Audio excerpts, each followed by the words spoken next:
আজকে আমরা মাংস খাচ্ছি। দেখেন, ঈদের আজকে চতুর্থ দিন।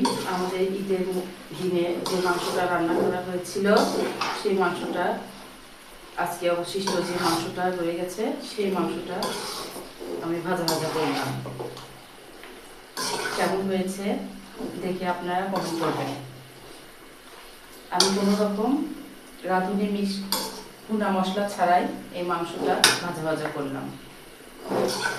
রাঁধুনি ভুনা মিষ্ট আমার কেনা রয়ে গেছে, কিন্তু আমি সেটা এখানে ইউজ করিনি, পরবর্তীতে করব। কারণ ঈদের মাংসতে ভুনা মশলা ইউজ না করলেও হয়, এমনিতেই 3 দিন পর এটা কড়াই দিয়ে ভাজা ভাজা করা যায়। আমি রান্নার সময় সব রকম মশলা দিয়ে এটা রান্না করেছিলাম, বেশি বেশি করে মশলা দিয়ে, যেন এটা ভাজার সময় আর এক্সট্রাভাবে মশলা না দেওয়া লাগে।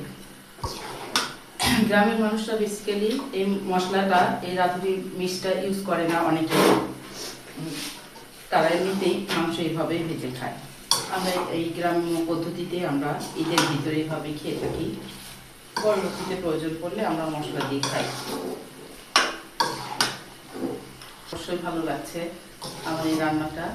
যদি ভালো লেগে থাকে অবশ্যই জানাবেন, লাইক, কমেন্ট এবং সাবস্ক্রাইব করে দিবেন আমার চ্যানেলে। আমি আরও নতুন নতুন রান্না আপনাদের মাঝে নিয়ে আসবো। Thank you everyone. আমার চ্যানেলে আরও অনেক নতুন নতুন রেসিপি দিয়েছি, আপনারা চাইলে দেখতে পারেন। চাইলে নতুন নতুন রেসিপি আপনারা জানতে পারবেন।